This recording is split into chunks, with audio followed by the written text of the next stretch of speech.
ब्रह्म मुहूर्त। हमारे ऋषियों ने, मुनियों ने ना जाने किस अनजाने काल से उस महत्वपूर्ण बेला का उल्लेख अनेक प्रकार से किया। उसका महत्व केवल वही समझ सकता है जिसने ब्रह्म मुहूर्त को स्वयं जिया हो। शब्दों के आधार से ब्रह्म मुहूर्त की प्रशंसा करना एक बात है, पर ब्रह्म मुहूर्त को जी लेना बिल्कुल भिन्न है। और हमने इसे वर्षों जिया है और नित्य प्रति जिया है। ब्रह्म मुहूर्त एक ऐसा समय है जिसमें किया गया तप, जप, ध्यान अर्थात अंतर्मुखी होने की कोई भी प्रक्रिया जो मनुष्य को बाहर के जगत से अनासक्त करते हुए भीतर की ओर ले जाती है, उसका परिणाम अन्य किसी और समय किए गए जप, तप, ध्यान की तुलना में कहीं अधिक होता है। और इसके पीछे का कारण वह अमृत बेला का प्रभाव है, जिसमें मनुष्य की शरीर की रचना, बाहर की प्रकृति और सूक्ष्म एवं कारण जगत बहुत बड़े स्तरों पर प्रदान करता है।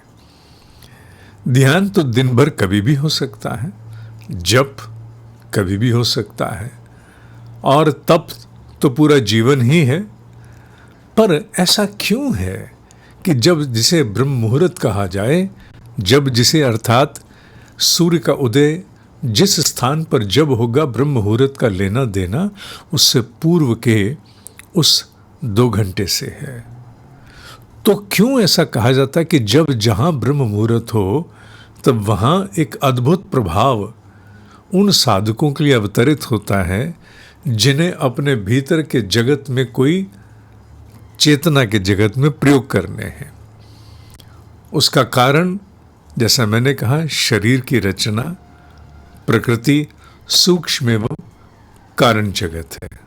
सूक्ष्म एवं कारण जगत इन पलों में अपने आप को अधिक सक्रिय कर देता है। इसका प्रमाण क्या केवल सुनी सुनाई बात है? क्या केवल किताब में पढ़ी हुई बात है? नहीं, इसका प्रमाण तब है जब पूर्ण अनुशासन से कोई भी जीव एक अवधि तक उन क्षणों में उठ करके और अपना कोई ना कोई आध्यात्मिक प्रयोग आरंभ करते हैं। और जब वो छूटता है या टूटता है, कारण कोई भी हो, तो उसके छूटने और टूटने का दुख बहुत अधिक कचोटता है। और मेरा ये भाव इसलिए क्योंकि बहुत बड़ी संख्या में जो आध्यात्मिक साधक मुझसे व्यक्तिगत रूप पर जुड़े हैं और जो एक लंबी अवधि तक ब्रह्म मुहूर्त के काल में साथ में जप, तप, विशेषकर ध्यान करते हैं, जब वो किसी कारण से अपने जीवन में उससे छूट जाते हैं तो बड़ा दुख मनाते हैं, उन्हें बड़ा कष्ट होता है।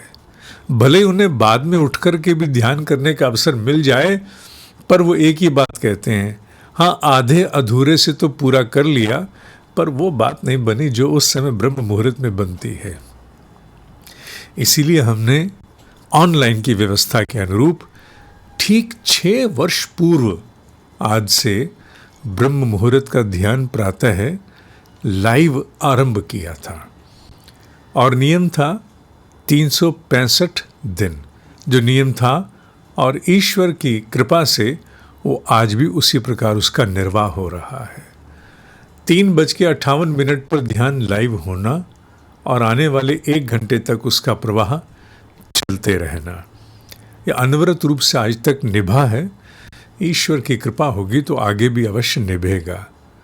अतः जिन्हें अपने जीवन में, आध्यात्मिक जीवन में अधिक उत्कर्ष की कामना है, सब लोग तो नहीं, ब्रह्म मुहूर्त के विषय में जानना तो सब लोग चाहेंगे, पर उस ब्रह्म मुहूर्त के लिए स्वयं को प्रस्तुत करके उपस्थित कराना ये हर किसी के बस का नहीं है। पर जो कोई भी चाहते हैं उन्हें ये निवेदन है, मेरे साथ ही नहीं, जिस भी विधा में वो जुड़े हों, उन्हें अवश्य प्रयास करना चाहिए। और इसके लिए मैं एक ही बात बार बार दोहराता हूँ, वही कर पाएगा जो स्वयं को लात मारना जानता होगा। स्वयं को बहुत सहजता से कह करके अनुशासन नहीं मनवाए जाते। अनुशासन को जीने के लिए स्वयं के साथ भी कठोरता बरतना बड़ा अनिवार्य है, और ये बात ब्रह्म मुहूर्त के लिए विशेष है। अगर तुम भी कोई ऐसा ही गंभीर साधक हो, जहाँ कहीं जिस किसी अवस्था में भी हो, ठीक है, आवश्यक नहीं कि मेरे साथ ही ध्यान करो, कैसे भी करो, पर हाँ, अगर ब्रह्म मुहूर्त में उपलब्ध होने में, उपस्थित होने में, अनुशासित होने में कठिनाई है, तो मेरी सहायता ले सकते हो। मुझे ईमेल करके, ईमेल का उल्लेख इसी वीडियो के बाद आएगा, मुझे ईमेल करके और तुम वो जानकारी प्राप्त कर सकते हो। और मेरे साथ ही ध्यान करना है तो इस वीडियो के उपरांत नीचे दिए गए जो जानकारी है वीडियो में, उसे पढ़ना और फिर जुड़ने का प्रयास करना। ओ